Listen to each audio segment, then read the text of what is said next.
أعوذ بالله من الشيطان الرجيم بسم الله الرحمن الرحيم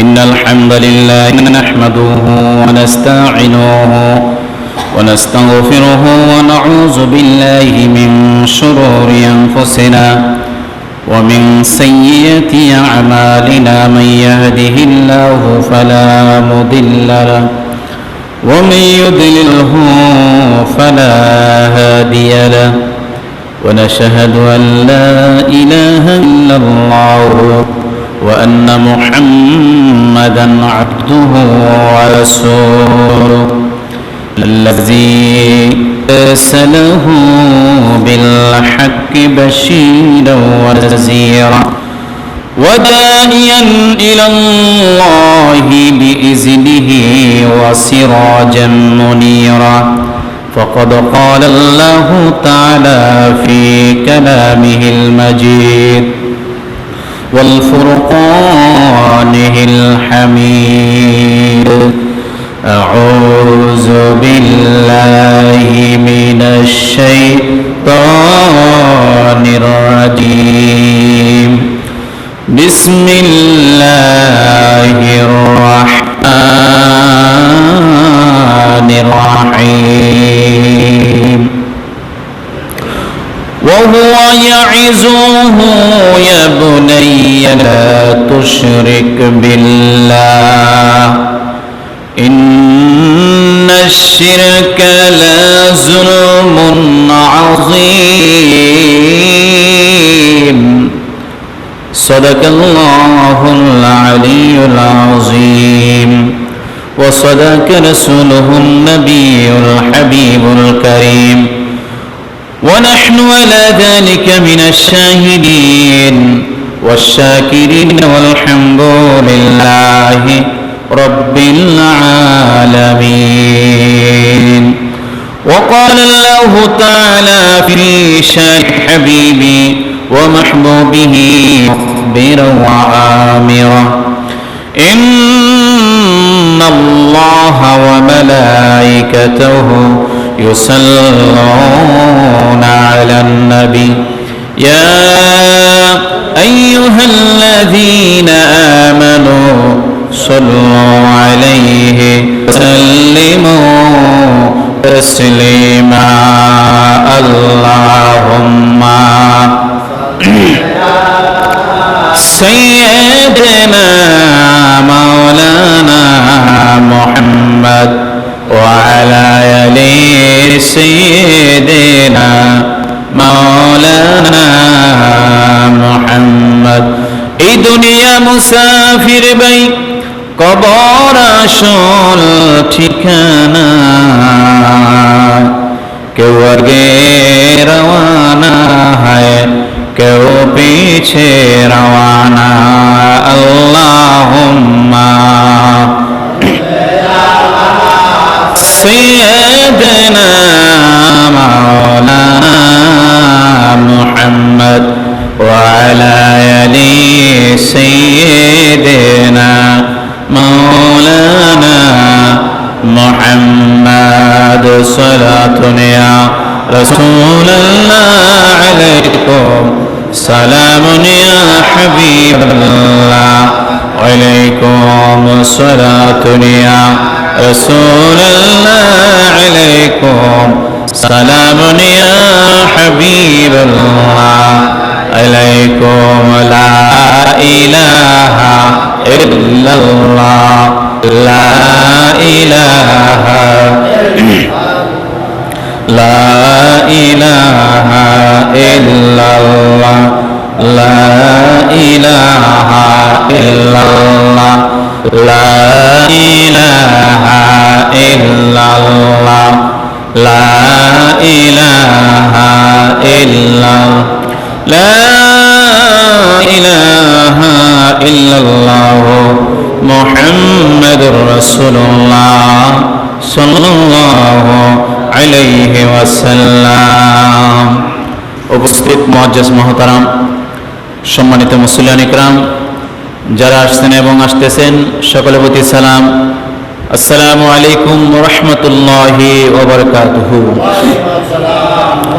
আল্লাহ পাকের তারিফ প্রশংসা গুণগান করছি সে মহান মনিবের প্রতি, যে মহান মনিব আমাদেরকে দীর্ঘ একটি সপ্তাহের পর জিলকাদ মাসের দ্বিতীয় জুমার দিনে আল্লাহর মসজিদে এসে আল্লাহকে সেজদার, রাসূল পাক সাল্লাল্লাহু আলাইহি সাল্লামের উপর দুরূদ এবং সালাম পেশ করার তৌফিক ভিক্ষা দান করেছেন। সেই মহান মনিবের দরবারে আমরা সকলে উচ্চ স্বরে কালিমাতুশ শুকরিয়া আদায় করছি, বলি আলহামদুলিল্লাহ। দুরূদ এবং সালাম পেশ করেছি বিশ্ব মানবতার মুক্তির দূত, বিশ্ব জগতের শ্রেষ্ঠ নবী নবী মুহাম্মদ রাসূলুল্লাহ সাল্লাল্লাহু আলাইহি সাল্লামের উপর, যে নবীকে আল্লাহ পাক এই দুনিয়ার জমিনে রহমত হিসেবে প্রেরণ করেছেন। এমন একটি রহমতের নবী আমরা পেয়েছি, সে প্রশংসায় আবার বলি আলহামদুলিল্লাহ। সেই নবীজির প্রতি দুরূদ আনতে একবার বলি সাল্লাল্লাহু আলাইহি ওয়াসাল্লাম, এবং মাগফিরাত কামনা করছি বীর মুজাহিদ শহীদদের রূহের উপর, যাদের অক্লান্ত পরিশ্রমের মাধ্যমে ইসলামের সূচনা লগ্ন থেকে শুরু করে আজ পর্যন্ত ইসলামের জন্য শাহাদাতের পেয়ালা পান করেছেন।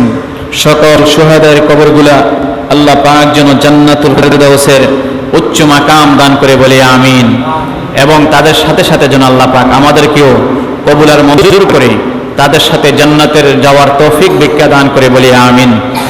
গত জুমায় আলোচনা করেছিলাম সন্তানের আদর্শ, সন্তানের করতে গেলে পিতামাতার করণীয় কি, পিতামাতার করণীয় কি আলোচনা করেছিলাম 9 পর্যন্ত। 9টা করণীয় আলোচনা করেছিলাম। আজকে বাকি অংশ আলোচনা করার চেষ্টা করব ইনশাআল্লাহ, আল্লাহ পাক যিনি তৌফিক ভিক্ষা দান করে। 9 নম্বর শিক্ষা পর্যন্ত আলোচনা করেছিলাম। 10 নম্বর শিক্ষা গুরুত্বপূর্ণ বিষয়, যেটা 10 নম্বর শিক্ষাটা হলো গুরুত্বপূর্ণ বিষয়, সেটা হলো আদব শিক্ষা দেওয়া সন্তানকে। যে শিক্ষাটা আপনি সন্তানকে না দিলে ওই সন্তান মানুষের মতো মানুষ হবে না। একটা উদাহরণ দিলে বুঝতে পারবেন।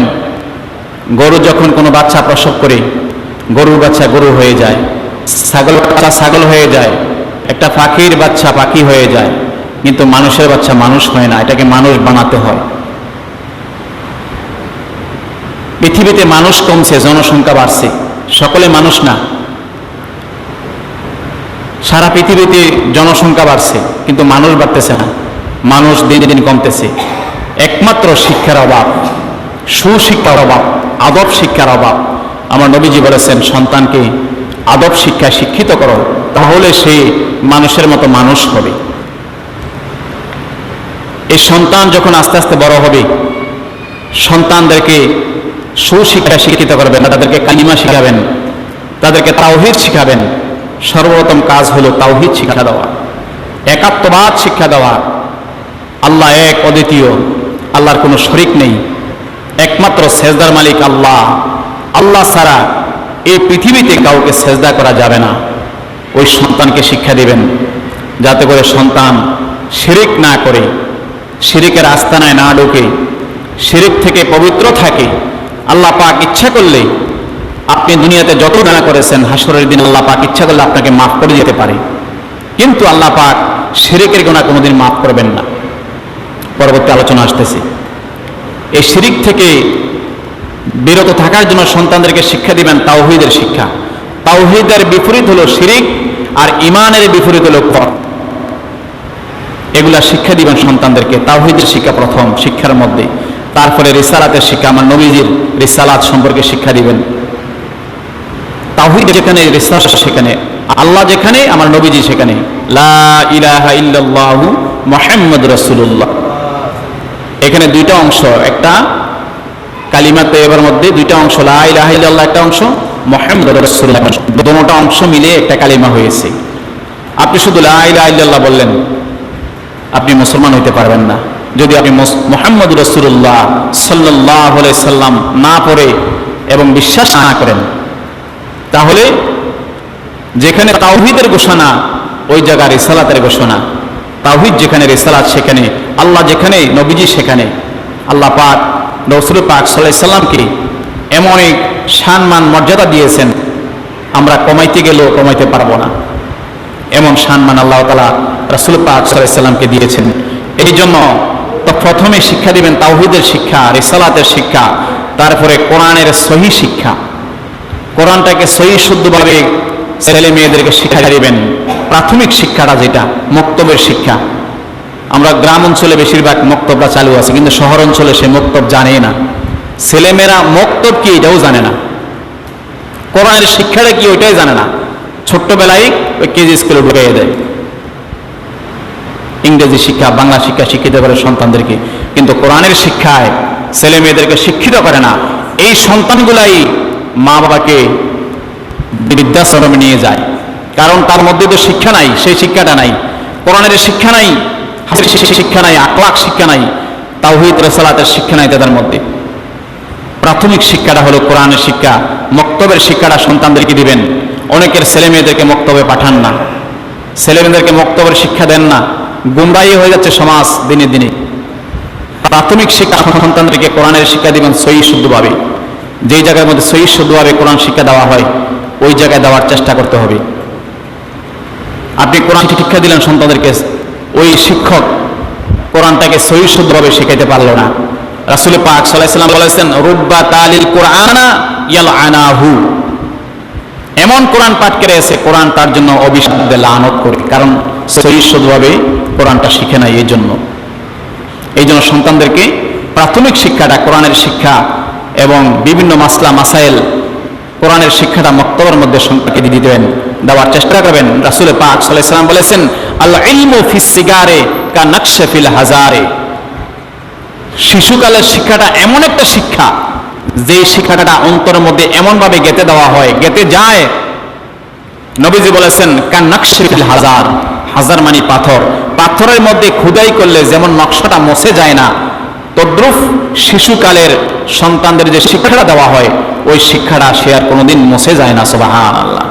এই ছোট্টবেলায় যে শিক্ষাটা অর্জন করে, এই শিক্ষাটা অর্জন করার পর সে বড় হওয়ার পরে সেই ইসলামী শিক্ষার প্রতি দাবিত হয়ে যায়, আমাদের ধর্মের প্রতি দাবিত হয়ে যায়, কারণ তার অন্তরটা প্রথমেই অন্তরটাকে সে ইসলামী শিক্ষা শিক্ষিত করে খোদাই করা নকশার মতন অন্তরটা করে ফেলছে। এই জন্য তার অন্তর থেকে শিক্ষাটা মুছে যায় না। বলেন সুবহানাল্লাহ। আল্লাহ পাক যেন তৌফিক দান করে, সকলে বলি আল্লাহুম্মা আমিন। তারপরে আস্তে আস্তে বড় হলো, তাকে কোরআনের শিক্ষা দিবেন, কোরআনের অর্থ সহ তাফসীর সহ শেখানোর জন্য তাদেরকে কোরআন শিক্ষা দিবেন, কোরআন কিনে দিবেন, হাদিয়া দিবেন, কোরআনের তাফসীর কিনে দিবেন। সন্তান, বাবা, এই শিক্ষাটা হলো প্রথম শিক্ষা। এই শিক্ষা যদি তুমি না করো, দুনিয়ার মধ্যে যতই শিক্ষা অর্জন করো, তোমার মধ্যে কোরআনের শিক্ষা নেই, তুমি হলো সবচেয়ে মূর্খ। আমার আল্লাহর কাছে ওই ব্যক্তি সবচেয়ে মূর্খ যার মধ্যে কোরআনের শিক্ষা নাই। সন্তানকে গর্ব করতে পারবেন যখন সন্তানটা কোরআনের শিক্ষা শিক্ষিত হবে, আর না হয় আপনি সন্তান দিয়ে আপনার কোনো লাভ হবে না, ওই সন্তান কোনোদিন আপনার কাজে আসবে না, দুনিয়া তো ফেল, আখিরাত তো ফেল হবেন। আল্লাহ পাক যেন বুঝার তৌফিক দান করে, বলি আমিন। তাহলে শিক্ষার মধ্যে প্রথম কাজ তাওহীদের শিক্ষা, দ্বিতীয় শিক্ষা হলো রিসালাতের শিক্ষা, 3 নম্বরে কোরআনের সহি শুদ্ধভাবে শিক্ষা, 4 নম্বরে কোরআন মজিদ অর্থ সহ শিক্ষা, তাফসীর সহ শিক্ষা দেওয়া সন্তানদেরকে, 5 নম্বরে আখলাক চরিত্র শিক্ষা দেওয়া। যে আখলাক সম্পর্কে 2 জুমা আলোচনা করেছিলাম, আখলাকে হামিদা, আখলাকে জামিমা, এগুলো আলোচনা করেছিলাম প্রায় 3 জমার কাছাকাছি মনে হয়, 3 জনা মনে হয়। এগুলো শিক্ষা দিবেন, শিক্ষাগুলো দিবেন। আখলাকে হামিদা, আখলাকে জামিমা ডিলেট, আখলাকে হামিদা গ্রহণ, আখলাকে জামিমা শরীর থেকে, অর্থাৎ আপনার সন্তানের মন থেকে, তার চরিত্র থেকে এগুলো ডিলেট করে দিতে হবে। 5 নম্বর শিক্ষা হলো আখলাক শিক্ষা দিবেন সন্তানদেরকে। এই শিক্ষায় শিক্ষিত না করলে আপনি দুনিয়ার মধ্যে ফেল হবেন, আখিরাতের মধ্যে গিয়েও ফেল হয়ে যাবেন। ওই সন্তান আপনার জন্য আল্লাহর দরবারে কাঠগড়ায় দাঁড়িয়ে কেস করবে, মামলা করবে। আল্লাহ, এই আমার বাবা, এই আমার পিতা, আমার গার্ডিয়ান কোনোদিন আমাকে ইসলামী শিক্ষায় শিক্ষিত করে নাই, আমাকে কোরআনের শিক্ষায় শিক্ষিত করে নাই, হাদিসের শিক্ষায় শিক্ষিত করে নাই, আমি সন্তানকে আখলাক শিক্ষা দেয় নাই। আমার বাবা, আমার মা আমাকে ছোট্ট হওয়ার সাথে সাথে কেজি স্কুলে ভর্তি করে দিয়েছে, কোরআনের শিক্ষাটা শিক্ষা দেয় নাই, হাদিসের শিক্ষা দেয় নাই, আখলাক শিক্ষা দেয় নাই, মাদ্রাসায় শিক্ষা দেয় নাই, আমাকে কোনো শিক্ষা দেয় নাই, উত্তম শিক্ষা দেয় নাই, আমি আমার বাবার বিরুদ্ধে আপনার কাছে মামলা করলাম, বাবাকে ডাক দেওয়া হবে। বাবা অস্বীকার করবে প্রথমে, পরবর্তীতে যখন শিকার হয়ে যাবে, দরাক হয়ে যাবে, এই বাবাকে পাড়া দিয়ে সন্তান জান্নাতে যাবে, বাবাকে সহ নিয়ে। বলেন নাউজুবিল্লাহ। যদি আপনি আপনার সন্তানদেরকে সুশিক্ষায়, আদব শিক্ষায় শিক্ষিত না করতে পারেন, এখনো সময় আছে যাদের সন্তান ছোট্ট, তারা সন্তানদেরকে সুশিক্ষা এখন থেকে শিক্ষিত করেন, ইসলামী শিক্ষা শিক্ষিত করেন। ইসলামী শিক্ষা শিক্ষিত করা ফরজ, আল্লাহ ফরজ করে দিয়েছেন। দুনিয়ার শিক্ষা অর্জন করবেন দুনিয়া হাসিলের জন্য, দুনিয়ায় ফায়দা লাভ করার জন্য দুনিয়ার শিক্ষা আমাদেরকে গ্রহণ করতে হবে, কিন্তু ইসলামী শিক্ষা, কোরআনের শিক্ষা, হাদিসের শিক্ষা অর্জন করতে হবে আখিরাত দুটোটার জন্য। আমাদের ব্রেন, মস্তিষ্কের মধ্যে এই শিক্ষাটা অর্জন করতে হবে, যাতে করে আমরা সন্তানদেরকে শিক্ষা গ্রহণ করতে পারি। হলো সন্তানদেরকে আখলাক শিক্ষা দিবেন, চরিত্র শিক্ষা দিবেন। 6 নম্বরে সন্তানকে ফারায়েজ শিক্ষা দিবেন। সন্তানদেরকে ফারায়েজ মানে আপনি মারা যাওয়ার পরে আপনার সম্পত্তিটা কিভাবে সন্তানরা ভাগ করবে, ওই ভাগটা শিক্ষা দিয়ে যাবেন। বলে আমি নিজে তো জানি না, কি শিক্ষা দেব? শিক্ষা দেওয়ার চেষ্টা করবেন। সন্তানকে ফারায়েজ শিক্ষা দিবেন। সন্তানদেরকে ইলম শিক্ষা দেওয়ার জন্য বলবেন। আপনার 5টা সন্তান, 2টা সন্তান, 3টা সন্তান, একটা সন্তানকে আলেম বানানোর চেষ্টা করবেন, আর বাকি সন্তানগুলাকে কমপক্ষে হলো ইসলামী শিক্ষা, সাধারণ শিক্ষা, যেটা নামাজ, রোজা, হজ, যাকাত, কোরআন কিভাবে পড়তে হয়, কমপক্ষে একটা মানুষ ইসলামী শিক্ষায় শিক্ষিত হয়ে যেভাবে চলার জন্য দরকার, এই শিক্ষাটা দেওয়া প্রত্যেকটা সন্তানের উপর, প্রত্যেকটা সন্তান আপনার উপর দায়িত্ব, সন্তানের দায়িত্ব আপনার উপর। আল্লাহ পাক ফরজ করে দিয়েছেন ওই সন্তানটাকে এই পরিমাণ শিক্ষা দেওয়া। সকল সন্তানকে আপনি আলেম বানাবেন এমন ফরজ নয়, কমপক্ষে একটা সন্তান আলেম বানান। একটা সন্তানের উসিলায় আল্লাহ তাআলা হয়তো আপনাকে মাফ করে দিতে পারে, এই আলেমের উসিলায় মাফ করে দিতে পারে, কিন্তু সকল সন্তানকে ইসলামী সাধারণ জ্ঞান, ইসলামী সাধারণ শিক্ষাটা আপনাদেরকে দিতে হবে। মুক্তবের শিক্ষা সকল সন্তানদেরকে দিতে হবে। শিক্ষাটা যদি অর্জন না করেন, সন্তান আপনার দরবারে, সন্তান আপনার জন্য আল্লাহর দরবারে দাঁড়িয়ে আপনার বিরুদ্ধে দাঁড়িয়ে যাবে। ওই থেকে মুক্তি পাইতে গেলে সন্তানকে সুশিক্ষায় শিক্ষিত করতে হবে। সন্তানকে ফারায়েজ শিক্ষা দিবেন। দেখবেন একটা মাদ্রাসার মধ্যে অনেক ছাত্র, কিন্তু সকল ছাত্ররা আলেম হয় না। অনেক ছাত্র কিন্তু সবাই আলেম হয় না। শিক্ষা অর্জন করে, সার্টিফিকেট অর্জন করে, সার্টিফিকেট নিয়ে বিভিন্ন চাকরি বাকরি করে, কিন্তু সকলকে আল্লাহ পাক আলেম হিসেবে কবুল করেন না। রাসূল পাক সাল্লাল্লাহু আলাইহি ওয়াসাল্লাম হাদিসের মধ্যে বলেছেন, বুখারী এবং মুসলিম শরীফের হাদিস, মুআবিয়া রাদিয়াল্লাহু তাআলা আনহু হাদিস বর্ণনা করেন, রাসূল পাক সাল্লাল্লাহু আলাইহি ওয়াসাল্লাম বলেছেন, মাইয়ুরিদিল্লাহু বিহি খাইরান ইউফাক্কিহু ফিদ্দীন। আল্লাহ পাক যে বান্দার কল্যাণ এবং সৌভাগ্য ইচ্ছা করেন, নবীজি বলেছেন, আল্লাহ পাক যে বান্দার কল্যাণ, সৌভাগ্য ইচ্ছা, তাকে আল্লাহ পাক ইলমে দ্বীনের শিক্ষাটা তার ভিতরে ঢুকিয়ে দেন। বলেন সুবহানাল্লাহ। সবাইকে দেন না। নবীজি বলেছেন, ওয়া ইন্নামা আনা কাসিম, সেই শিক্ষার বন্টনকারী আমি নবীজি। বলেন সুবহানাল্লাহ। কাসিম শব্দ হলো বন্টনকারী, যে বন্টন করে কাকে কাকে ইলম দেওয়া হবে, কাকে ইলম বানানো হবে, রাসূল পাক সাল্লাল্লাহু আলাইহি ওয়াসাল্লাম সেটা বন্টন করেন। আল্লাহু ইউতি, আর আল্লাহ পাক হলো দাতা, আল্লাহ পাক হলো দেন, আমার নবীজি বন্টন করেন কোন কোন ছাত্রটা আলেম হবে। সুবহানাল্লাহ। এই জন্য সকল সন্তান, সকল ছাত্ররা আলেম হইতে পারে না, সকল সন্তানরা ইমাম হইতে পারে না, সকল সন্তানরা মাদ্রাসা শিক্ষক হইতে পারে না, সকল সন্তানরা স্কুলের শিক্ষক হইতে পারে না। সবাই শিক্ষা গ্রহণ করে কিন্তু শিক্ষক হইতে পারে না। বাছাই করে কিছু লোক সেই কাজে নিয়োজিত হয়, কিন্তু আল্লাহ পাক বলেছেন, আমি যাকে কল্যাণ দেই, যাকে গৌরবময় করি, কল্যাণ দান করি, তার কল্যাণ চাই, সৌভাগ্য চাই, আমি তাকে আলেম বানাই। বলেন সুবহানাল্লাহ। নবীজি বলেছেন আল্লাহ পাক তাকেই বানান, এবং নবীজি সাল্লাল্লাহু আলাইহি ওয়াসাল্লাম বলেছেন, নবীজি সাল্লাল্লাহু আলাইহি ওয়াসাল্লাম হলো বন্টনকারী, আল্লাহু ইউতি, আল্লাহ পাক হলো দাতা, আল্লাহ পাক বন্টন করেন না, আল্লাহ পাক দেন। রাওয়াহু বুখারী শরীফের হাদিস। সুবহানাল্লাহ। ছেলে মেয়েদেরকে শিক্ষা শিক্ষিত করতে হবে, এবং বলছিলাম ফারায়েজ শিক্ষা দিতে হবে। এই ফারায়েজ যদি আপনি শিক্ষা না দেন, আপনার ছেলে মেয়ে আপনার সম্পত্তি সঠিকভাবে বন্টন করতে পারবে না। ইবনে মাসউদ রাদিয়াল্লাহু তাআলা আনহু তিনি হাদিস বর্ণনা করেন,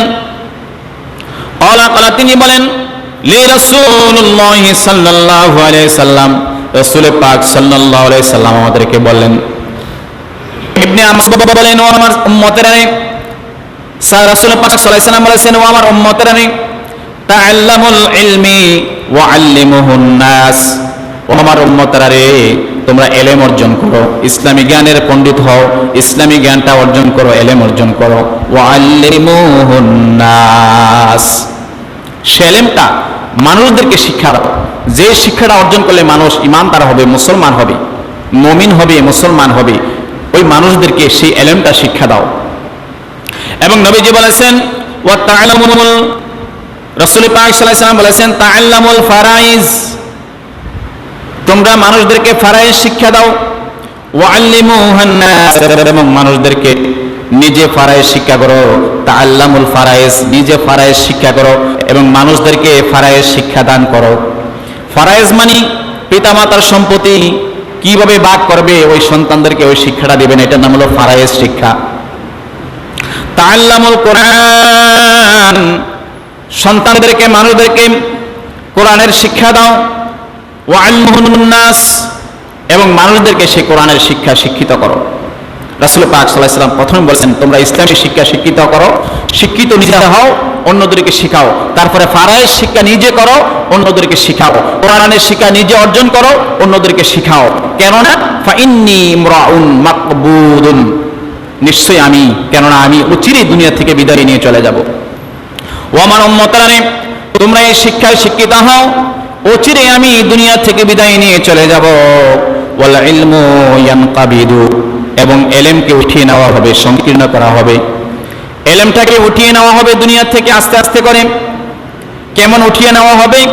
ওয়ায়াজহারুল ফিতনা, এলেম যখন উঠিয়ে নেওয়া হবে, দুনিয়ার মধ্যে ফিতনা ফাসাদ সৃষ্টি হয়ে যাবে, ফিতনা ফাসাদ দেখা দিবে। কেমন ফিতনা ফাসাদ দেখা দিবে? রাসূল পাক সাল্লাল্লাহু আলাইহি সাল্লাম বলেছেন, হাত্তা এমন কি, এমন ফিতনা ফাসাদ দেখা দিবে, ইখতিলাফু ইসনাইনি, দুই ব্যক্তির মাঝে মতানৈক্য দেখা দিবে। ইখতিলাফ দেখা দিবে, মতানৈক্য দেখা দিবে, ইসনাইনি, দুই ব্যক্তির মধ্যে, ফি ফারিদাতুন, একটা ফরজ নিয়ে, একটা ফরজ নিয়ে মানুষের মধ্যে ইখতিলাফ দেখা দিবে। লা ইয়াজিদানি আহাদান ইয়াফসিলু বাইনাহুমা, তখন রাসূল পাক সাল্লাল্লাহু আলাইহি সাল্লাম বলেছেন, এই দুই ব্যক্তির মাঝে ফরজ নিয়ে যখন ইখতিলাফ হবে, মতানৈক্য হবে, কোনো ব্যক্তি থাকবে না দুইজনকে মিলিয়ে দেওয়ার জন্য। আল্লাহু আকবার, এমন একটা জমানা আসবে। এই জন্য আমি তোমাদেরকে বলি, তোমরা ইসলামী শিক্ষা শিক্ষিত হও, নিজে শিক্ষা শিক্ষিত হও, অন্যদেরকে শিক্ষা দাও। ফারায়েজ শিক্ষা নিজে গ্রহণ করো, অন্যদেরকে শিক্ষা দাও, এবং কোরআন শিক্ষা নিজে করো এবং অন্যদেরকে কোরআনের শিক্ষা দাও। এই শিক্ষাটা আমাদের সন্তানকে দিতে হবে, সুশিক্ষায় শিক্ষিত করতে হবে, তাহলে এই সন্তান আমাদের জন্য কল্যাণ বয়ে আনবে। রাসূল পাক সাল্লাল্লাহু আলাইহি সাল্লাম বলেছেন, আরেকটা শিক্ষা হলো আমাদের সন্তানকে দিতে হবে নামাজের শিক্ষা শিক্ষিত করতে হবে। সন্তান যখন 7 বছর বয়সে উপনীত হয়ে যায়, তখন সন্তানদেরকে নামাজের শিক্ষায় শিক্ষিত করো, নামাজের শিক্ষা দান করো। বাড়ির মধ্যে নামাজ পড়ো, বাড়িতে নামাজ পড়ো, যেমন সুন্নত এবং নফল। সুন্নত এবং নফল নামাজ বাড়িতে পড়া সবচেয়ে সওয়াব, মসজিদ থেকে বাড়িতে পড়া সওয়াব সুন্নত এবং নফল নামাজ। আর ফরজ নামাজ মসজিদের মধ্যে পড়লে সবচেয়ে বেশি সওয়াব বাড়ি থেকে। আল্লাহ পাক যেন বোঝার তৌফিক দান করে, বলে আমিন। আপনার ছেলে মেয়ে ছোট্ট অবস্থায় আছে, 7 বছর বয়সে উপনীত হয়েছে, এই 7 বছর বয়সে তাকে ওযু করেন, আপনার সাথে ওযু করাইয়া এই সুন্নত নামাজটা বাড়িতে পড়েন, আপনার সন্তানকে সাথে বরিয়া নামাজটা পড়ান। আস্তে আস্তে করে যখন সে আপনার সাথে সেজদা করবে, নামাজ পড়বে, ছেলে হলে আস্তে করে মসজিদের মধ্যে নিয়ে আসেন, সুন্দর করে পরিষ্কার পরিচ্ছন্ন করে। 7 থেকে 10 রাসূল পাক সাল্লাল্লাহু আলাইহি সাল্লাম বলেছেন, মুরু আওলাদাকুম বিসসালাতি ওয়া হুম আবনা 7 সিনিন। রাসূল পাক সাল্লাল্লাহু আলাইহি সাল্লাম বলেছেন, উম্মতেরা রে, তোমাদের সন্তানের বয়স যখন 10 বছর বয়সে উপনীত হয়, তখন সন্তানদেরকে নামাজের ট্রেনিং দাও, নামাজের শিক্ষা দাও, তাদেরকে নামাজের তোমাদের সাথে দাঁড় করাইয়া নামাজের শিক্ষা দান করো। আমরা সেই শিক্ষাটা দিচ্ছি না সন্তানদেরকে, সেই সন্তানদেরকে নামাজের শিক্ষা দেই না। এই সন্তানদেরকে নামাজের শিক্ষা দিতে হবে। বাড়ির মধ্যে সুন্নত নামাজ, নফল নামাজ বেশি বেশি পড়বেন এবং সন্তানদেরকে শিক্ষা দেবেন। যেমন আরব দেশের মধ্যে যারা বাংলাদেশ থেকে সৌদি আরব যায়, দেখবেন তারা এই বাংলাদেশ হইয়া সুন্নত নামাজ পড়ে না, নফল নামাজ পড়ে না। তারা ওই শিক্ষা গ্রহণ করে। কেমন শিক্ষা গ্রহণ করে? আরবের মানুষ সুন্নত নামাজ, নফল নামাজ পড়ে না। তারা জানে না যে তারা বাড়ি গিয়ে সুন্নত নফল বেশি পড়ে। তারা শিক্ষা গ্রহণ করে কি, যে সুন্নত নামাজ তারা পড়ে না, এই কারণে আমরাও পড়ি না। নাউজুবিল্লাহ বলেন। বিভিন্ন মানুষ সৌদি আরবে যায়, যাওয়ার পরে সৌদি আরবের আইন হলো আজান দেওয়ার সাথে সাথে মাথায় টুপি আছে না মসজিদের মধ্যে। সৌদি আরবের মানুষ টুপি ছাড়া নামাজ পড়ে, আমরা টুপি ছাড়া নামাজ পড়ি, নাউজুবিল্লাহ বলে। তারা তো দৌড়ে, সকল মানুষ নামাজ পড়ে, এই সময় টুপি নাই সাথে, নামাজ কাজ করতেছে, আজান দিছে সাথে সাথে দৌড়ে মসজিদ অজু করে, পুলিশ নাইলে ফিরাইব। তো কেউর মাথা টুপি দেয়, কেউর মাথা থাকে না। বাংলাদেশে শিক্ষা গ্রহণ করে কি সৌদি আরবের মানুষের টুপি দেয় নাই, কারণ আমরাও দেই না। নাউজুবিল্লাহ বলতেন না? নাউজুবিল্লাহ বলি। আপনি টুপিটা মাথা দিয়ে আয়নার সামনে দাঁড়ান, আর টুপি ছাড়া আয়নার সামনে দাঁড়ান, কেমন লাগে দেখেন একটু। আল্লাহ পাক যেন আমাদের সকলকে বুঝার এবং আমল করার তৌফিক ভিক্ষা দান করে, সকলে বলি আল্লাহুম্মা আমিন। আল্লাহ পাক যেন সকলকে বুঝার তৌফিক দান করে, বলি আমিন। এই জন্য রাসূল পাক সাল্লাল্লাহু আলাইহি ওয়াসাল্লাম বলেছেন, মুরু আওলাদাকুম বিস-সালাত, তোমরা সন্তানদেরকে নামাজের শিক্ষা দাও, ওয়া হুম আবনাউ সাবঈ সিনিন, যখন তার বয়স 7 বছর বয়সে উপনীত হয়। আপনার সাথে সাথে তাদেরকে নামাজের শিক্ষা দেন। সন্তান তো বড় হয়ে গেছে, এখন কি করবেন? এখন নাতিদেরকে শিক্ষা দেন, নাতিদেরকে নিজের সাথে নামাজ পড়ান, সুন্নত নামাজগুলো তাদের সাথে পড়ান বাড়িতে, ফরজ নামাজটা মসজিদে এসে পড়েন। এরপরেও সন্তানগুলো নামাজের শিক্ষা গ্রহণ করবে। এরপর যদি বাড়িতে নামাজ না পড়ে মসজিদে নিয়ে আসেন ছোট্ট অবস্থায়, 7 বছরের আগে নয়। সন্তানদেরকে 7 বছরের আগে মসজিদে আনবেন না, কারণ তার নাফাক থাকতে পারে, শরীরের মধ্যে ব্যালেন্স না থাকতে পারে, হঠাৎ করে ফসফাট করে দিতে পারে। এই জন্য নবীজি বলেছেন, রাসূল পাক সাল্লাল্লাহু আলাইহি ওয়াসাল্লাম বলেছেন, বয়স যখন 7 বছর তখন তাদের ব্যালেন্স ঠিক হয়, প্রস্রাবের ব্যালেন্সটা ঠিক হয়। শিক্ষা গ্রহণ করতে হবে আমাদেরকে। রাসূল পাক সাল্লাল্লাহু আলাইহি ওয়াসাল্লাম বলেছেন 7। এরপরে যখন ওয়াদ্রিবুহুম, তাদেরকে প্রহার করো, শাসন করো, আলাইহা ওয়া হুম আবনা আশরি সিনিন, যখন তাদের বয়স 10 বছর হয়। 7, 8, 9, 10, এই 3 বছর, 10-এর আগ পর্যন্ত হয় 3 বছর। এই 3 বছর বয়স যদি একটা সন্তানকে নামাজের শিক্ষা দেন, সন্তানটা কোনোদিন নামাজ ছাড়তে পারে না। আপনার সাথে নামাজের শিক্ষা দেবেন, আপনার স্ত্রীকে বলবেন তোমার সাথে এই মেয়েটাকে নামাজে দাঁড়া করাইবা, ওযু করাই আনবা, তুমি যেভাবে নামাজ পড়ো তাকে বলবা সেভাবে নামাজ পড়ার জন্য। বাড়ির মধ্যে যখন ওই সন্তানটা আপনার স্ত্রীর সাথে আপনার সাথে যখন নামাজটা আদায় করবে, সুন্নত নামাজ, নফল নামাজ, এই সন্তান যখন সেজদা করবে, সেজদা করার সাথে সাথে আল্লাহ পাক ওই সন্তানের উসিলায় আল্লাহ পাক আপনার নামাজটাও কবুল করে নেবে, সুবহানাল্লাহ। ওই ছোট্ট বাচ্চা 7 বছর 8 বছর এখনো সাবালক হয় নাই, না সাবালিকা হয় নাই, সেজদা গিয়ে সুবহান রাব্বিয়াল আ'লা পড়তে পারে না, এরপর ঠোঁট লাড়ে, এরপর ঠোঁট লাড়ে। এই যে ঠোঁট লাড়তেছে, এই ঠোঁট লাড়ার কারণে আল্লাহ পাক তার আমলনামায় সওয়াব লিখে দেয়, সুবহানাল্লাহ।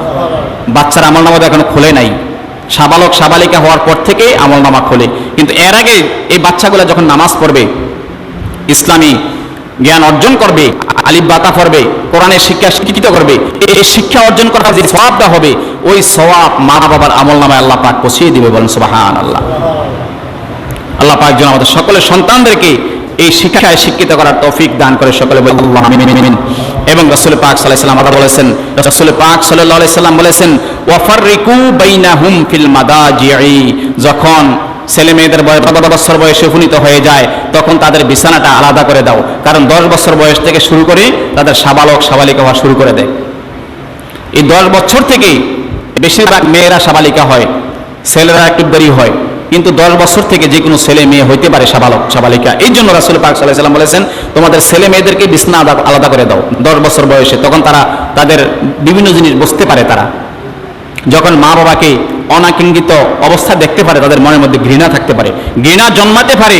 এই জন্য রাসূল পাক সাল্লাল্লাহু আলাইহি ওয়াসাল্লাম 1000 বছর আগে আমাদেরকে শিক্ষা দিয়েছেন, তোমাদের সন্তানের বয়স যখন 10 বছর বয়সে হয় তাদের বিছানাটা আলাদা করে দাও। ওয়াফাররিকু বাইনাহুম ফিল মাদাজি'i, রাওয়াহু আবু দাউদ শরীফের হাদিস।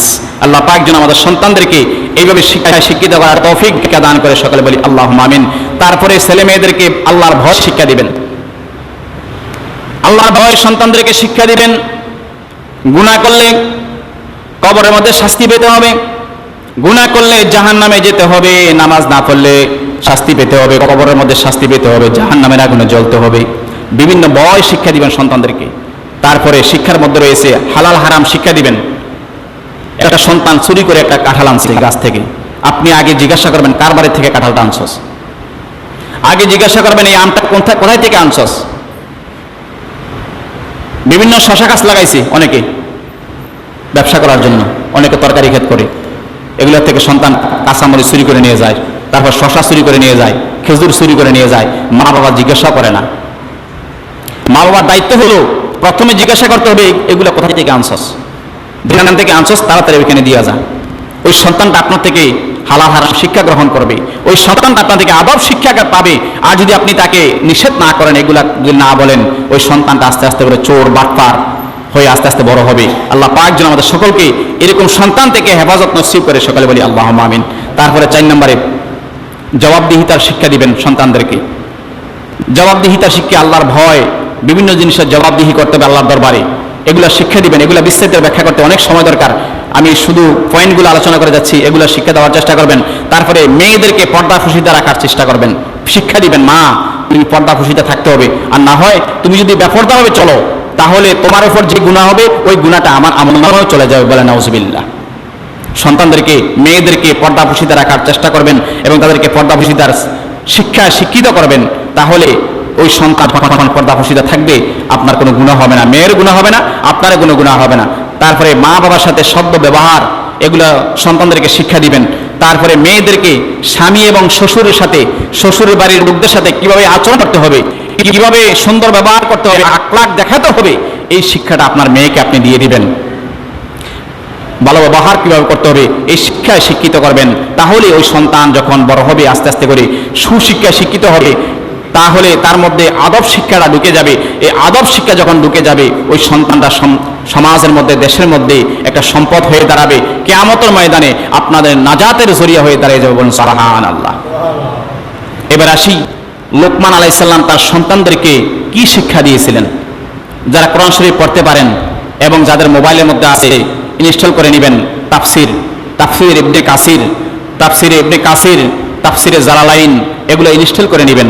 ছেলে মেয়েদেরকে সে মনে রাখবেন, সূরা লোকমান 13 থেকে 19 নম্বর আয়াত, সূরা লোকমান 13 থেকে 19 নম্বর আয়াতটা তাফসির সহ, ব্যাখ্যা সহ সন্তানদেরকে শিখাবেন। মোবাইলের মধ্যে হোক বা বিভিন্ন কোরআন কিতাব থেকে হোক, অর্থ সহ, তাফসির সহ কোরআন বিভিন্ন লাইব্রেরি থেকে কিনে আনবেন এবং সন্তানদেরকে এই শিক্ষাটা গুরুত্বপূর্ণ একটা শিক্ষা। হযরত লোকমান আলাইহিস সালাম তিনি নবী ছিলেন না, তিনি একজন আল্লাহর পেয়ারা বান্দা ছিলেন। এই লোকমান আলাইহিস সালাম তিনি তার সন্তানদেরকে শিক্ষা দিয়েছিলেন। এই শিক্ষাটা আল্লাহ পাক এত ভালো, এত গ্রহণযোগ্য হয়েছে, এই শিক্ষাটা কোরআনের মধ্যে লোকমান একটা সূরা নাজিল করে দিয়েছেন। সুবহানাল্লাহ, আল্লাহর কাছে ভালো লাগছে সূরাটা। এই কথাগুলো আলোচনা করবো। আল্লাহ পাক যেন আমাদের সকলকে বুঝার তৌফিক দান করে, সকলে বলি আল্লাহুম্মা আমিন। সূরা লোকমান আয়াত নাম্বার 13 থেকে 19, এই আয়াতগুলো সন্তানদেরকে শিক্ষা দিবেন। যখন তারা আস্তে আস্তে বড় হয়, বুঝতে পারে, তাদেরকে শিক্ষা দিবেন। আল্লাহ পাক পবিত্র কোরআনে বলেছেন, সূরা লোকমানের মধ্যে আল্লাহ পাক বলেন, ওয়া হুয়া ইয়াইযুহু ইয়া বুনাইয়া লা তুশরিক বিল্লাহ ইন্নাশ শিরকা যুলমুন আযীম। আল্লাহু আকবার। নবী সাল্লাল্লাহু আলাইহি সাল্লাম আমাদেরকে জানিয়ে দিয়েছেন এই লোকমান সূরাটা। আল্লাহ পাক সূরা লোকমানের মধ্যে লোকমান আলাইহিস সালামের ওয়াজ ইয়াইজু, তিনি ওয়াজ করেছেন, উপদেশ দিয়েছেন তার সন্তানদেরকে। ইয়া বুনাইয়া খুব সুন্দর করে ডাক দিয়েছেন। আমরা ছোট বাচ্চাদেরকে যেভাবে আদর করে ডাকি, লোকমান আলাইহিস সালামও তার সন্তানকে আদর করে ডাকলেন, বুনাইয়া, ও আমার সন্তান, ও আমার আদরের সন্তান, লা তুশরিক বিল্লাহ, কোনদিন আমি আল্লাহর সাথে কোনদিন তুমি শিরিক করো না, আল্লাহর সাথে তুমি কোনদিন শিরিক করো না আমার বুনাইয়া, আমার সন্তান। কেন শিরিক করো না? আল্লাহ পাক বলেছেন, ইন্নাশ শিরকা লাযুলমুন আযীম, নিশ্চয়ই শিরিক সবচেয়ে বড় জুলুম। এত বড় জুলুম পৃথিবীর মধ্যে কেউ নাই। যেমন শিরিকের উদাহরণ হলো, যেমন যেই জায়গার মধ্যে যেটা প্রযোজ্য, ওই জায়গার মধ্যে সেটা না করে অন্য জায়গায় করার নাম হলো শিরিক। যেমন আমার টুপি মাথা দেওয়া, যদি এই মাথা টুপিটা আমি হাঁটুর মধ্যে লাগে কেমন লাগবে? জায়গা হলো মাথায় লাগাইছি হাঁটুর মধ্যে। আল্লাহর সাথে কাউকে শিরক করা যাবে না। আল্লাহই এক, দ্বিতীয়, তার কোনো শরীক নাই। আল্লাহর সাথে কাউকে শিরিক করা যাবে না। একমাত্র সেজদার মালিক আল্লাহ পাক। অনেক মানুষ বিভিন্ন পীর সাহেবের বাড়ি যায়, মাজারে যায়, যাওয়ার পরে সেজদা করে, সেজদা করে কান্না শুরু করে দেয়। এই শিরিকের জন্য আল্লাহ পাক কোনোদিন মাফ করবেন না। জিয়ারত করবেন, কোনো সমস্যা নেই। বিভিন্ন মাজারে যাবেন, বিভিন্ন পীর সাহেবের বাড়ি যাবেন, যাওয়ার পরে জিয়ারত করবেন, দেখা করবেন, তাদেরকে শিক্ষা গ্রহণ করবেন। যেমন শিক্ষক থেকে আমরা শিক্ষা গ্রহণ করি, মক্তব্যের শিক্ষক থেকে শিক্ষা গ্রহণ করি, তারপরে স্কুলের শিক্ষক থেকে, মাদ্রাসা শিক্ষক থেকে আমরা শিক্ষা যেমন গ্রহণ করি, পীর থেকেও আপনি শিক্ষা গ্রহণ করবেন। এতটুকুই শিক্ষা গ্রহণ করবেন তাদের থেকে। তারা তাসাবুর শিক্ষা দেয়, এই শিক্ষাটা তাদের থেকে গ্রহণ করবেন। মারিফাতের শিক্ষা তাদের থেকে গ্রহণ করবেন, তাসাবুর শিক্ষা তাদের থেকে গ্রহণ করবেন শিক্ষক হিসাবে। কিন্তু সেজদার মালিক একমাত্র আল্লাহ। কোন পীরকে সেজদা করা যাবে না। যে ব্যক্তি কোনো মানুষকে সেজদা করবে সেই ব্যক্তি মুশরিক হয়ে যাবে, নাউজুবিল্লাহ। একদিন সাহাবীরা রাসূল পাক সাল্লাল্লাহু আলাইহি ওয়াসাল্লাম বলল, ইয়া রাসূলুল্লাহ সাল্লাল্লাহু আলাইহি ওয়াসাল্লাম, আমরা আপনাকে একটু সেজদা করি। তখন রাসূল পাক সাল্লাল্লাহু আলাইহি ওয়াসাল্লাম বলেছেন, আল্লাহর পরে যদি আমি কাউকে সেজদা করার হুকুম করতাম, একমাত্র স্ত্রীদেরকে হুকুম করতাম তাদের স্বামীদেরকে সেজদা করার জন্য। আল্লাহু আকবার। স্বামীর মর্যাদা স্ত্রী থেকে অনেক উপরে, কিন্তু অধিকার সমান। তাহলে আল্লাহর পরে কাউকে সেজদা করা যাবে না। একমাত্র সেজদার মালিক হলো আল্লাহ পাক। আল্লাহ পাক ছাড়া কাউকে সেজদা করবেন না। এই শিরিক সম্পর্কে আলোচনা করলে অনেক সময় লাগবে। আমি সামান্য একটু বললাম, ভবিষ্যতে আলোচনা করার চেষ্টা করব শিরিক সম্পর্কে, কি কি কাজ করলে শিরিক হয়। লুকমান আলাইহিস সালাম যখন সন্তানদেরকে শিরিকের কথা বললেন, শিরিকের কথা যখন বললেন, আল্লাহ পাকের কাছে পছন্দ হয়েছে। বাবা যখন সন্তানদেরকে ওসিয়ত করতেছেন, নসিহত করতেছেন আল্লাহ সম্পর্কে, আল্লাহ ওই সন্তানকে ওসিয়ত করতেছেন মা বাবার প্রতি ইহসান করার জন্য। পরবর্তী অংশ, সুবহানাল্লাহ। লুকমান আলাইহিস সালামের কথা তিনি উঠাইলেন কোরআন শরীফের মধ্যে। তার পরবর্তীতে আল্লাহ পাকও তিনি বলতেছেন, যখন লুকমান আলাইহিস সালাম সন্তানদেরকে আল্লাহ সম্পর্কে বুঝাচ্ছেন, আল্লাহ পাক তখন আবার আমাদেরকে বুঝাচ্ছেন যে মা বাবার প্রতি ইহসান করার জন্য। আল্লাহ পাক বলেন, وَوَصَّيْنَا الْإِنسَانَ بِوَالِدَيْهِ إِحْسَانًا। আল্লাহ পাক বলেন, وَوَصَّيْنَا الْإِنسَانَ بِوَالِدَيْهِ। আর আমি মানুষকে পিতামাতার প্রতি ইহসান করার জন্য আদেশ করেছি, উপদেশ দিয়েছি, নির্ধারণ করে দিয়েছি। সুবহানাল্লাহ। কেন করবা? প্রথমে বলেছেন পিতামাতার প্রতি, এরপরে বলছেন মা, বিশেষ করে মা। হামালাতুহু উম্মুহু। আল্লাহ পাক বলেন, বান্দারে ওই মা তোকে কি করেছেন? হামালাতুহু উম্মুহু ওয়াহানান আলা ওয়াহনিন। প্রথমে বলেছেন মা বাবার কথা, পরবর্তীতে বলতেছেন বিশেষ করে মা। মা তোমাকে, হামালাতুহু তোমাকে গর্ভে ধারণ করেছে 10 মাস 10 দিন কষ্ট করে, অনেক কষ্ট করে মা তোমাকে গর্ভে ধারণ করেছেন।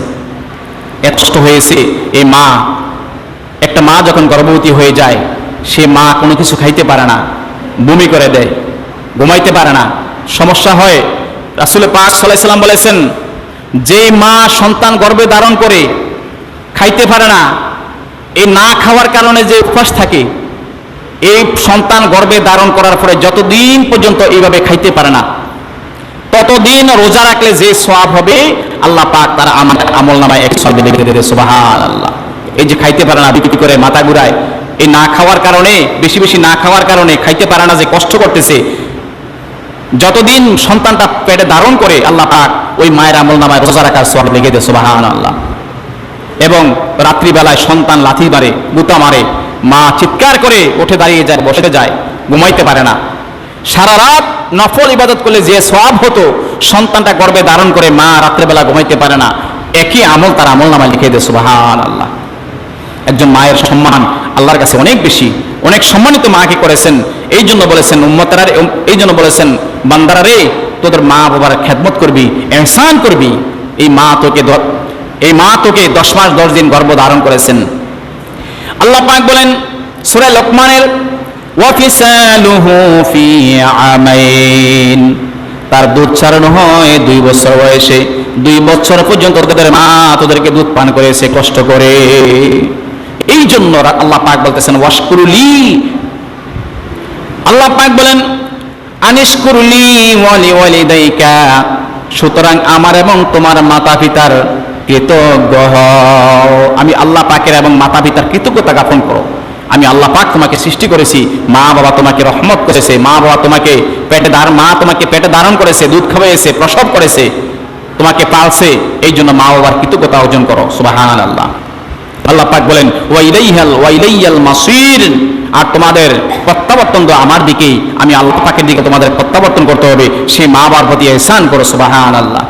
লোকমান আলাইহিস সালাম যখন এই উপদেশ দিয়েছিলেন, লোকমান আলাইহিস সালামের উপদেশের পাশাপাশি আল্লাহ পাকও ওই সন্তানদেরকে উপদেশ দিয়েছেন মা বাবার প্রতি ইহসান করার জন্য। সুবহানাল্লাহ। এবং লোকমান আলাইহিস সালাম পরবর্তী কি উপদেশ দিয়েছেন 16 নম্বর আয়াতে।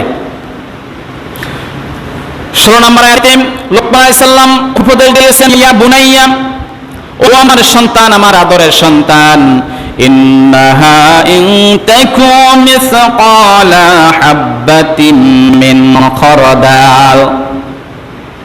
আল্লাহ পাক বলেন লোকমান আলাইহিস সালাম তখন উপদেশ দিয়েছিলেন সন্তানদেরকে, ও আমার সন্তান, ও আমার আদরের সন্তান, কোন বস্তু যদি সরিষার পরিমাণও হয়, কোন বস্তু যদি সরিষার পরিমাণও হয়, সরিষার পরিমাণও হয়, ফাতাকুন ফি সাখরাতিন, আল্লাহ পাক বলেন, এবং তা পাথরের ভিতরে যদি হয়, সরিষার পরিমাণও যদি হয় কোন বস্তু যদি, এবং পাথরের ভিতরে যদি হয়, আও অথবা ফিস সামাই, আকাশের মধ্যেও হয়, আও ফিল আরদি, এবং জমিনের ভিতরে হয়, ইয়াতি বিহাল্লাহ, আল্লাহ পাক তোমাদের সামনে সেটা হাজির করে দিবেন। সুবহানাল্লাহ। সন্তানকে বাবা শিক্ষা দিচ্ছেন, বাবারে এই দুনিয়ার জমিনে যেই কাজটাই করো না কেন, সামনে করো, ভিতরে করো, প্রকাশ্যে করো, পাথরের ভিতরে করো, আসমানে গিয়ে করো, জমিনের নিচে গিয়ে করো, পাথরের ভিতরে করো, যে কাজগুলা তোমরা করো ওই কাজগুলা তুমি দেখতে পারবে আল্লাহ পাক তোমার সামনে হাজির করে দিবে। সুবহানাল্লাহ। আল্লাহ পাক বলেন, লোকমান আলাইহিস সালাম বলেছিলেন, ইন্নাল্লাহা লাতীফুল খাবীর। আল্লাহ পাক বলেন, নিশ্চয়ই আল্লাহ পাক সুদর্শী এবং সবকিছুর খবর রাখেন। সুবহানাল্লাহ। তুমি যা করো পৃথিবীতে, খারাপ কাজ করো, ভালো কাজ করো, আল্লাহ পাক সকল কিছুর খবর রাখেন। যারা পরিমাণ নেক আমল করেছো কিয়ামতের ময়দানে তুমি দেখতে পাইবা, যারা পরিমাণ বদ আমল করেছো যারা পরিমাণ বদ আমল তুমি দেখতে পাইবা। আল্লাহ পাক পবিত্র কোরআনে বলেছেন, ফামান ইয়া'মাল মিসকালা যাররাতিন খায়রান ইয়ারা, যারা পরিমাণ নেক আমল করেছো, যারা পরিমাণ নেক আমল তুমি দেখতে পাইবা। আল্লাহ পাক বলেন, وَمَنْ يَعْمَلْ مِثْقَالَ ذَرَّةٍ شَرًّا يَرَهُ, যারা পরিমাণ বদ আমল করেছো বদ আমলটাও কিয়ামতের ময়দানে তুমি দেখতে পাইবা। তাহলে নেক আমল যারা পরিমাণও ছাড়া যাবে না, বদ আমল যার পরিমাণও করা যাবে না, কারণ দেখতে হবে আমাদেরকে, এই শাস্তি করতে হবে আমাদেরকে। সন্তানকে এই শিক্ষাটা শিক্ষিত করবেন, তাহলে সন্তানটা মানুষের মতো মানুষ হবে, আর না হয় মানুষের মতো মানুষ হবে না। তারপরে লোকমান আলাইহিস সালাম সন্তানকে শিক্ষা দিয়েছিলেন। হযরত লোকমান আলাইহিস সালাম সন্তানদেরকে কি শিক্ষা দিয়েছেন আল্লাহ পাক কোরআনের মধ্যে সূরা লোকমান নামে একটা সূরা নাজিল করে আমাদেরকে জানিয়ে দিয়েছেন, ইয়া বুনাইয়া আকিমিস সালাত, ও আমার সন্তান তুমি নিজে নামাজ কায়েম করবা। নামাজ কায়েম মানে নিজে পড়বা, তোমার আহাল পরিবারদেরকে পড়াইবা, তোমার স্ত্রীকে পড়াইবা, তোমার সন্তানকে পড়াইবা। তুমি যেই দায়িত্ব আছো, তুমি সমাজের প্রধান দায়িত্ব আছো, রাষ্ট্রের প্রধানের দায়িত্ব, ইউনিয়নের প্রধানের দায়িত্ব আছো, তোমার দায়িত্ব হলো তোমার আউদিনসদেরকে নামাজের হুকুম করা। সুবহানাল্লাহ। নামাজের তাকিদ করা, নামাজের শিক্ষা দেওয়া, এটা হলো কায়েম করা। ও আমার সন্তান আকিমিস সালাত, তুমি নামাজ কায়েম করো, নিজে পড়বা, আহাল পরিবারদেরকে পড়াইবা, তোমার অধীনস্থদেরকে পড়াইবা। এবং ওয়ামরু বিল মারুফ, এবং সৎ কাজের আদেশ দিবা তোমার সন্তান সন্ততি, তোমার অধীনস্থ যারা আছে তাদেরকে। ওয়ানাহা আনিল মুনকার, এবং তোমার অধীনস্থদেরকে সৎ কাজের আদেশ দিবা এবং অসৎ কাজের নিষেধ করবা। লোকমান আলাইহিস সালাম তার সন্তানদেরকে এই শিক্ষায় শিক্ষিত করেছিলেন। এই শিক্ষাটা আল্লাহর পাকের কাছে অনেক ভালো লেগেছে। এই জন্য আল্লাহ পাক কোরআন কারীমের মধ্যে কোট করে আমাদেরকে সেই কোরআনের আয়াত বানিয়ে দিয়েছেন, সূরা বানিয়ে দিয়েছেন। লোকমান আলাইহিস সালামের কথাগুলো বলেন সুবহানাল্লাহ। ইয়া বুনাইয়া, ও আমার সন্তান, আকিমিস সালাত, নামাজ কায়েম করো, ওয়া আমরু বিল মারুফ, সৎ কাজের আদেশ দাও, অসৎ কাজের, ওয়া আনহা আনিল মুনকার, এবং অসৎ কাজের নিষেধ করো। ও আমার সন্তান, সৎ কাজের যখন আদেশ দিবা, অসৎ কাজের নিষেধ করবা, তোমার উপর জুলুম নির্যাতন আসতে পারে। এই জুলুম যখন নির্যাতন যখন তোমার উপর আসবে, তখন তুমি কি করবা?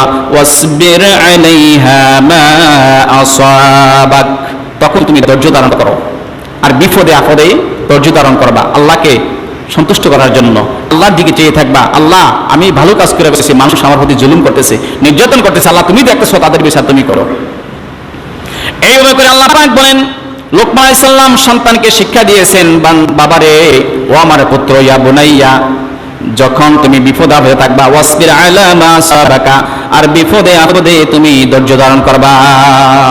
ইন্না যালিকা মিন আযমিল উমুর, এটা হলো সংকল্পের দৃঢ় সংকল্পের কাজ, দৃঢ় সংকল্পের কাজ এটাই। বাবারে এই শিক্ষাগুলো তুমি গ্রহণ করবা। 18 নম্বর আয়াতে লোকমান আলাইহিস সালাম বলেন সন্তানদেরকে, আমার সন্তান, ওয়ালা তুসাইর খাদ্দাকা লিন্নাস, আর তুমি অহংকার বশবর্তী হয়ে মানুষকে অবজ্ঞা করো না, অহংকার করে মানুষদেরকে অবজ্ঞা করো না। কি শিক্ষাটা দিয়েছেন লোকমান আলাইহিস সালাম, এই শিক্ষাটা আমাদের সন্তানদেরকে দিতে হবে। আল্লাহ পাক আমাদেরকে বলেছেন লোকমান আলাইহিস সালাম যে শিক্ষাটা সন্তানকে দিয়েছেন, তোমরাও সেই শিক্ষাটা তোমাদের সন্তানদেরকে দাও, ওই সন্তানটাই মানুষের মতো মানুষ হবে। বলেছিলেন ও আমার বুনাইয়া, আমার সন্তান, লা তুসাইর খাদ্দাকা লিন্নাস, আর তুমি অহংকার বশীভূত হয়ে মানুষকে অবজ্ঞা করো না। ওয়ালা তামশি ফিল আরদে মারাহা, আর তুমি জমিনের মধ্যে দেমাগ দিয়ে চলাফেরা করো না। দেমাগের ঠেলায় আটায় জানা মানুষের অনেক আছে, টাকা পয়সা অর্জন করেছে, বিভিন্ন জিনিস অর্জন করেছে, দেমাগ, শুধু দেমাগ, বা একটা বিভিন্ন চাকরি করতে, সরকারি চাকরি করে, হ্যাঁ দেমাগের ঠেলায় কাছে দিয়ে যেমন জানা, মুখটা ভাষা কেমন দেখবেন। আল্লাহ পাক বলেন বান্দা রাসূল সাল্লাল্লাহু আলাইহি ওয়াসাল্লাম আমাদেরকে এই কথাগুলো জানিয়ে দিয়েছেন। সূরা হযরত লোকমান আলাইহিস সালাম সন্তানকে শিক্ষা দিয়েছিলেন, আমার সন্তান লা তামশি, জমিনে চলাফেরা করো না, হুন্ডা চালাইও না, গাড়ি চালাইও না, বিভিন্ন জিনিস চলাফেরা করাইও না, দেমাগের সাথে চলাফেরা করো না, ফিল আরদি মারাহা, এই জমিনের মধ্যে দেমাগ করে চলাফেরা করো না। আল্লাহ পাক বলেন ইন্নাল্লাহা লা ইউহিব্বুল মুখতালিন ফাখুর, নিশ্চয়ই আল্লাহ পাক দাম্ভিক অহংকারীকে আল্লাহ পাক পছন্দ করেন না, বলেন নাউজুবিল্লাহ। লোকমান আলাইহিস সালাম সন্তানকে শিক্ষা দিয়েছেন, আল্লাহ পাক বলেন লোকমান তখন বলেছিলেন নিশ্চয়ই আল্লাহ দাম্ভিক অহংকারীকে আল্লাহ পাক কোনোদিন পছন্দ করে না। বাবারে লা তামশি, সমাজের মধ্যে দেশের মধ্যে যখন চলাফেরা করবা, হুন্ডা চালাইবা বা বিভিন্ন জিনিস চালাইবা, গাড়ি চালাইবা, মোটরসাইকেল চালাইবা, তারপরে সিএনজি চালাইবা, বিভিন্ন জিনিস যখন চালাইবা, দেমাগের সাথে কোনোদিন চলাফেরা করবা না। শব্দরত হলো বিভিন্ন জিনিস, বিভিন্ন যানবাহনে চলাফেরা করা। যখন কোনো যানবাহনে চলাফেরা করবা জমিনের মধ্যে, তখন তোমরা দেমাগ করে চলো না, দেমাগ করে গাড়ি চালাইও না, দেমাগ করে চলাফেরা করো না। নিশ্চয়ই আল্লাহ পাক দেমাগকারীদেরকে পছন্দ করেন না, বলেন নাউজুবিল্লাহ। 19 নম্বর আয়াত, শেষ আয়াতের মধ্যে লোকমান আলাইহিস সালাম তার সন্তানকে শিক্ষা দিয়েছেন, ও আমার সন্তান। লোকমান আলাইহিস সালাম তখন সন্তানকে শিক্ষা দিয়ে বলছিলেন ওয়াকসিদ ফি মাশাইকা, ও আমার সন্তান, ও আমার বাবা, ও আমার বুনাইয়া, তুমি সংযত হয়ে দুনিয়াতে চলাফেরা করো, সংযত থাকো। এবং কেমন সংযত থাকো? আল্লাহ পাক বলেছেন, লোকমান আলাইহিস সালাম তখন বলেছিলেন ওয়াগদুদ মিন সাউতিকা, তোমার কণ্ঠস্বর নিচু করে চলো, কণ্ঠস্বরটাকে নিচু করো। আমাদের কিছু কণ্ঠ আছে ফাড়াবাস, নামাজ পড়ি এখানে দোকানের মধ্যে যখন ফাড়াবাস ছেড়ে দেয়, এখান থেকে নামাজ ডিস্টার্ব হয়ে যায়। আল্লাহ পাক লোকমান আলাইহিস সালামের কথাগুলি পছন্দ হয়েছে। লোকমান আলাইহিস সালাম তার সন্তানকে নসিহত করতেছেন, ও আমার সন্তান, ওয়াগদুদ মিন সাউতিকা, তোমার কণ্ঠস্বর নিচু করো, চিৎকার করে কথা বলো না, কণ্ঠস্বর নিচু করো। আল্লাহ পাক বলেছেন, এবং আল্লাহ পাক বলতেছেন যারা কণ্ঠস্বর বেশি করে কথা বলে, রাসূল পাক সাল্লাল্লাহু আলাইহি ওয়াসাল্লামের মাধ্যমে আল্লাহ পাক জানিয়ে দিয়েছেন, পবিত্র কোরআনুল কারীমের মধ্যে এই আয়াত নাযিল করে জানিয়ে দিয়েছেন। আল্লাহ পাক বলেন, মুহাম্মদ সাল্লাল্লাহু আলাইহি ওয়াসাল্লাম তখন বলেছিলেন ইন্না আনকারাল আসওয়াতি লাসাউতুল হামির, নিশ্চয়ই গাদার সুর সর্বাপেক্ষা নিকৃষ্ট। গাদার সুর, গাদার সুরটা বেশি বড়। এই জন্য আল্লাহ পাক লোকমান আলাইহিস সালাম গাদার সাথে তুলনা করেছেন যারা বড় বড় করে কথা বলে, চিৎকার করে যারা কথা বলে মানুষের সাথে, স্বর যাদের ভালো না, নরম ভাষায় যাদের কথা বলে না, তাদেরকে আল্লাহ পাক লোকমান আলাইহিস সালামের মাধ্যমে লোকমান আলাইহিস সালাম গাদার সাথে তুলনা করেছেন। গাদার সাথে যত তুলনা করেছেন আল্লাহ পাকের কাছে ভালো লাগছে যে অবশ্যই সে গাদা, যারা কথার মধ্যে মাধুর্যতা নাই, নরম ভাষা নাই, কর্কট ভাষা মানুষের সাথে কথা বলে, চিৎকার করে কথা বলে, নিচু স্বরে নিচু কণ্ঠে কথা বলে না, তারা গাদার সমতুল্য, বলেন নাউজুবিল্লাহ। এই লোকমান আলাইহিস সালামের সূরা লোকমান থেকে এই কথাগুলো সন্তানদেরকে শিক্ষা দিবেন, ওই সন্তানরা দেখবেন মানুষের মতো মানুষ হবে। 10 নম্বরে ছেলে মেয়েকে এক চোখে দেখবেন। ইবনে আব্বাস রাদিয়াল্লাহু তাআলা আনহু একটা হাদিস বর্ণনা করেন, ক্বালা রাসূলুল্লাহ সাল্লাল্লাহু আলাইহি সাল্লাম, মান কানাত লাহু উনসা, যার কন্যা সন্তান আছে, ফালাম ইয়াদিহা ওয়ালাম ইয়ানিহা, রাসূল পাক সাল্লাল্লাহু আলাইহি সাল্লাম বলেছেন, বুখারী শরীফের হাদিস, ইবনে আব্বাস রাদিয়াল্লাহু তাআলা আনহু হাদিস বর্ণনা করেন, যার কন্যা সন্তান রয়েছে, যদি সে তাকে জীবিত দাফন না করে, তাকে না মারে, কন্যা সন্তানটাকে জীবিত দাফন না করে, না মারে, ওয়ালাম ইউআসিরা ওয়ালাদাহু আলাইহা ক্বালা ইয়ানি যাকারা, নবীজি বলেছেন ওই কন্যা সন্তানটাকে যদি, ওই কন্যা সন্তানটা ছেলে মেয়ে থেকে, রাসূল পাক সাল্লাল্লাহু আলাইহি সাল্লাম বলেছেন তার তুলনায় পুত্র সন্তানকে অগ্রাধিকার না দেয়, কন্যা সন্তানের তুলনায় পুত্রকে অগ্রাধিকার না দেয়। একটা কন্যা সন্তান আছে, তাকে না মারে, তাকে ফুতে না ফেলে, এবং ছেলের থেকে, অর্থাৎ ছেলের থেকে মেয়েকে বেশি অধিকার দেয়, অথবা কন্যা সন্তানকে ছেলের থেকে, অর্থাৎ কন্যা সন্তান থেকে ছেলেকে অগ্রাধিকার বেশি না দেয়। রাসূল পাক সাল্লাল্লাহু আলাইহি সাল্লাম বলেছেন আদখালাহুল্লাহুল জান্নাহ, ওই সন্তানকে এইভাবে চোখে দেখার জন্য আল্লাহ পাক তাদেরকে জান্নাতে প্রবেশ করে দিয়ে, বলেন সুবহানাল্লাহ।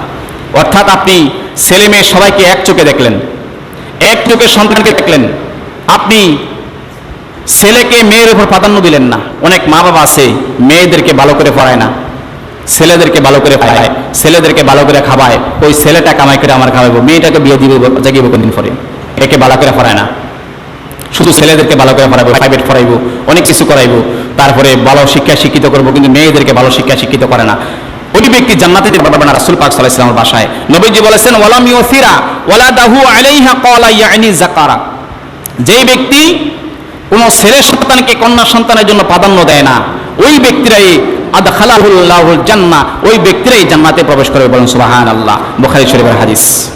10 নম্বর ভরণ পোষণ চালাবেন সন্তানদের সাধ্য মতো।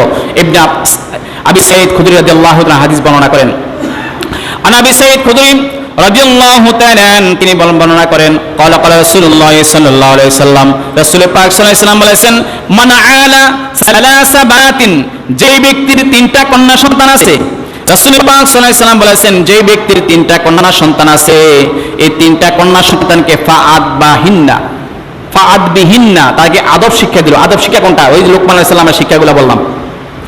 যারা এই লোকমান আলাইহিস সালামের আদব শিক্ষাটা ওই সন্তানকে দিবে, তার 3টা কন্যা সন্তান আছে, ফাআদ বিহিন্না, ওই 3টা কন্যা সন্তানকে এই লোকমান আলাইহিস সালামের সব শিক্ষা, অর্থাৎ আদব শিক্ষাটা শিক্ষিত করবে, ওয়া জাউজিহিন্না, এবং তাকে বিবাহ দিবে উপযুক্ত হওয়ার পরে, ওয়া উহসিনু ইলাইহিন্না, এবং তাদেরকে উত্তম ভালো ব্যবহার শিক্ষা দিবে। শ্বশুর সাথে কিভাবে ব্যবহার করতে হবে, স্বামীর সাথে কিভাবে ব্যবহার করতে হবে, স্বামীর বাড়ির আত্মীয় স্বজনের সাথে কিভাবে ব্যবহার করতে হবে, অর্থাৎ সকল শিক্ষা শিক্ষিত করে ওই মেয়েটাকে যখন বিবাহ দিবে, আমার নবীজি বলেছেন ফালাহুল জান্নাতা, সেই মা বাবা জান্নাতে চলে যায়। সুবহানাল্লাহ। আবু দাউদ শরীফের হাদিস। আরেকটা হাদিসের মধ্যে আছে, রাসূল পাক সাল্লাল্লাহু আলাইহি ওয়াসাল্লাম বলেছেন, আনাস ইবনে মালিক রাদিয়াল্লাহু তাআলা আনহুমা ক্বালা ক্বালা রাসূলুল্লাহ সাল্লাল্লাহু আলাইহি ওয়াসাল্লাম মান আলা, রাসূল পাক সাল্লাল্লাহু আলাইহি ওয়াসাল্লাম বলেছেন মান আলা জারিয়াতাইনি হাত্তা তুবাল্লা, যে ব্যক্তির 2টা কন্যা সন্তান আছে, 2টা কন্যা সন্তানকে ভরণ পোষণ করলো পূর্ণ বয়স্ক হওয়া পর্যন্ত, বিয়ের উপযুক্ত হওয়া পর্যন্ত, তাদের সন্তানদেরকে বয়স্ক পর্যন্ত তাদেরকে বড় করলো, খাওয়া দাওয়া করালো, সুশিক্ষা শিক্ষিত করলো, আমার নবীজি সাল্লাল্লাহু আলাইহি ওয়াসাল্লাম বলেছেন যা ইয়াউমাল কিয়ামাতি ওয়া আনা হুয়া দাম্মি আসাবা, রাওয়াহু আবু দাউদ শরীফের হাদিস। ওই পিতা মাতা আমি নবীজির সাথে একই জান্নাতে থাকবে। সুবহানাল্লাহ। 2টা কন্যা সন্তানকে ভরণ পোষণ করাবে, বিয়ের উপযুক্ত পর্যন্ত সুশিক্ষা শিক্ষিত করবে, ওই মা বাবা এবং আমি নবীজি একই জান্নাতে থাকবো, বলেন সুবহানাল্লাহ। এই জন্য কন্যা সন্তানকে অগ্রাধিকার বেশি দিবেন ছেলের থেকে, কন্যা সন্তানকে লালন পালন ভালোভাবে করবেন, সুশিক্ষা শিক্ষিত করবেন, লোকমান আলাইহিস সালামের শিক্ষাগুলো ওই সন্তানদেরকে শিক্ষা করবেন, শিক্ষা দিবেন, তাহলে ওই সন্তানগুলা নেক সন্তান হবে। তারপরে সন্তানের জন্য আপনি যখন খরচ করবেন, রাসূল পাক সাল্লাল্লাহু আলাইহি ওয়াসাল্লাম বলেছেন ইজা আনফাকাল মুসলিমু নাফাকাতান আলা আহলিহি, যখন কোনো মুমিন মুসলমান পরিবারের জন্য খরচ করে, খরচ করার সময় সে যদি নিয়ত করে যে আমি সদকা করতেছি, ওয়া হুয়া ইয়াহতিসি, রাসূল পাক সাল্লাল্লাহু আলাইহি ওয়াসাল্লাম বলেছেন ওয়া হুয়া ইয়াহতাসিবুহা, নবীজি বলেছেন ওয়া হুয়া ইয়াহতাসিবুহা কানাত লাহু সাদাকা, রাওয়াহু বুখারী শরীফের হাদিস। নবীজি বলেছেন ওই মা বাবা যদি চিন্তা করে আমি আমার সন্তানের জন্য সদকা করতেছি, রাসূল পাক সাল্লাল্লাহু আলাইহি ওয়াসাল্লাম বলেছেন আল্লাহ পাক ওই খরচটা সদকা হিসাবে কবুল করে নেয়। সুবহানাল্লাহ। তারপরে 12 নম্বরে ছেলে মেয়েদের থেকে বিরত রাখবেন বিভিন্ন মোবাইল ফোন থেকে। মোবাইল ফোন তাদেরকে টিপতে দিবেন না। যদি সৎ সন্তান, আদর্শ সন্তান গঠন করতে চান, সন্তানদেরকে মোবাইল ফোন দিবেন না, সন্তানদেরকে সঙ্গ দিবেন। 13 নম্বরে 14 নম্বরে সন্তানদের মতামত গুরুত্ব দিবেন। অনেক মা বাবা সন্তানের মতামত গুরুত্ব দেয় না। তারপরে 15 নম্বরে সন্তানদেরকে সালাম দেওয়াবেন, সালাম দেওয়া শিক্ষা দিবেন, তাদেরকে সালাম দিবেন সন্তানদেরকে। 16 নম্বরে সন্তানদেরকে ভালো নামে ডাকবেন। 17 নম্বরে সন্তানের সাথে খেলাধুলা আনন্দ দেওয়ার চেষ্টা করবেন ছোট ছোট বাচ্চাদেরকে। 18 নম্বরে সন্তানদেরকে উপহার দিবেন, বিভিন্ন উপহার দিবেন। 19 নম্বরে সন্তানদেরকে সাঁতার শিক্ষা দিবেন, তারপর ড্রাইভিং শিক্ষা দিবেন, 21 নম্বরে রান্না বান্নার শিক্ষা দিবেন, 22 নম্বরে ক্রয় বিক্রয় শিক্ষা দিবেন, কিভাবে বিক্রয় করতে হবে। 23 নম্বরে কমপক্ষে 3টা ভাষা শিক্ষা দেওয়ার চেষ্টা করবেন, বাংলা, ইংরেজি, আরবি। তারপরে 24 নম্বরে মিরাজ বন্টন, যেটা বলছিলাম পিতামাতা মারা গেলে সন্তান কিভাবে বন্টন করবে ওই শিক্ষাটা সন্তানদেরকে দিয়ে যাবেন। 25 নম্বরে সন্তানের জন্য বদদোয়া করবেন না, সবসময় নেক দোয়া করবেন। মক্কার একজন কালো ইমাম ছিল ইমামান কালবানি, তাকে প্রশ্ন করা হয়েছিল একটা কনফারেন্সের মধ্যে যে আপনি মক্কা শরীফের ইমাম কিভাবে হয়েছেন, এত কালো মানুষ। তখন তিনি বলেছিলেন আমার মার বদদোয়ায় আমি মক্কা শরীফের ইমাম হয়েছি। সুবহানাল্লাহ। আমি বেশি অর্থাৎ দুষ্টু ছিল সবচেয়ে বেশি ছোট্টবেলায়। এই দুষ্ট থাকার কারণে যখন দুষ্টমি করত তখন তিনি দোয়া করেছেন আল্লাহর কাছে, আল্লাহ আমার এই সন্তানটাকে তুমি মক্কা শরীফের ইমাম বানিয়ে দিও। বলেন সুবহানাল্লাহ। যদি বদদোয়া করেন এই দোয়াগুলো করার চেষ্টা করবেন, আল্লাহ পাক যেন তৌফিক দান করেন সকলে আমিন। 26 নম্বর আলোচনা করে শেষ করে দিচ্ছি। সন্তানটা যখন বিয়ের উপযুক্ত হয়, ওই বিয়ের উপযুক্ত হলে তাকে বিয়ে দিয়ে দিবেন।